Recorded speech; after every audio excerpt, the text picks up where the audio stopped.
welcome back to another video with Learning Korean with teacher Kim Young-jun. I'm your sensei, and today we'll be moving on to lesson number 3.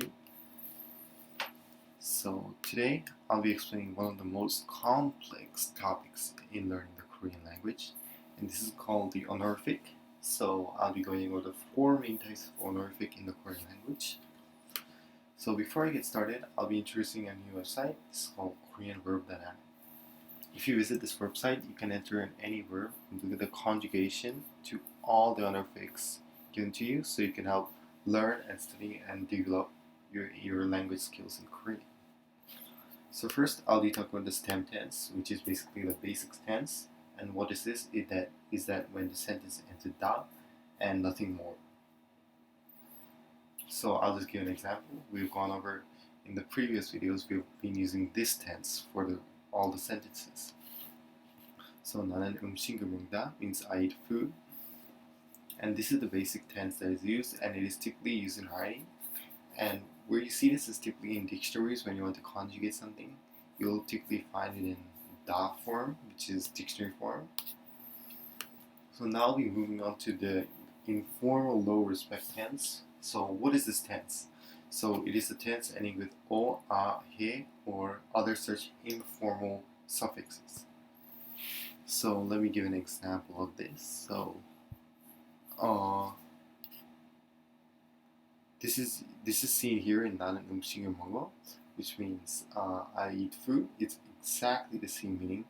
The only difference is the ending, which ends in o instead of da, and the difference here is the honorific. So let me explain to you this difference. So this is low respect. It means you typically use it when you're talking with your buddies or someone who you're friends with, or your girlfriend, or younger family members. You don't use it to talk with someone senior or older or higher ranking in society than you. It's because it is seen as rude and impolite. Usually after a while, when you become buddy with someone, or when you become good friends, this is when you typically use this type of form to communicate with each other. Now I'll be going to the informal high respect tense, and this is when it ends with yo. And you guys may recognize this sentence because it is very commonly used. So I'll give an example here. 난 음식을 먹어요, which means I eat food. It is the exact same meaning as the other two sentences. Let me reiterate that. It means exactly the same thing as the other two tenses. And so this is the informal high respect tense. So you use it when you're talking with people either unfamiliar or older than you are, or people who deserve some respect. These are the type of people that use it, and it's appropriate in most situations. But usually when you're talking with your really close friends, you wouldn't use this. You'd use the informal low respect tense because you're typically very familiar with each other, and that's when you remove the yo and it becomes easier to speak that way. So this is not appropriate in that situation. However, in most general formal situations, this is an appropriate sentence structure or honorific to use.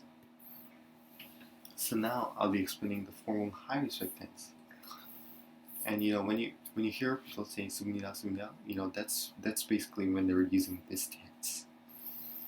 So let me go explain this. So I'll give you a sentence here. 나는 음식을 먹습니다. So this is I eat food. It means exactly the same thing as the other 3 previous sentence structures that I've explained to you. And this, however, is different in that it uses the formal high respect tense as denoted by the suffix 씁니다 over here. And so this is used in circumstances when you need to be really formal to the other people who you're talking to, such as business deal, business meeting.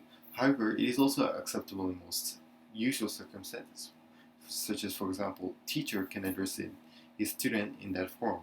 Also, if you watch the Korean TV, they will also use this kind of tense to talk to their audience. So it is widely used, and you should use it in these such circumstances. However, it is not appropriate when you're talking to your general buddies or friends or girlfriends. This is because you'd rather use the low informal respect tense as a way to show that you're actually close with that person and you're able to remove the honorifics and communicate without any barriers. However, in this situation, you need to show respect, which is why I use this tense in business meetings or very formal situation. So how do you learn all these tense?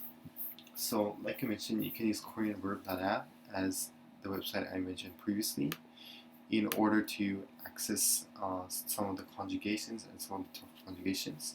However, the best way to do it is just to memorize all the tenses as you go and as you go through the sentence structures, rather than individually going through each of them and memorizing each different form. You should go as you go. For example, if you learn, today we covered 먹다, so now you guys know how to say 먹어요, 먹어, and 먹습니다. So like such as this, you learn as you go, and this is the best way to learn all these tense in different situations. Also with practice, when you start using these honorifics in daily life and talking to other people, you get very familiar in when to use such honorifics, and it comes really naturally to you after you start practicing. So guys, make sure you go practice a lot and you'll surely become fluent in this language.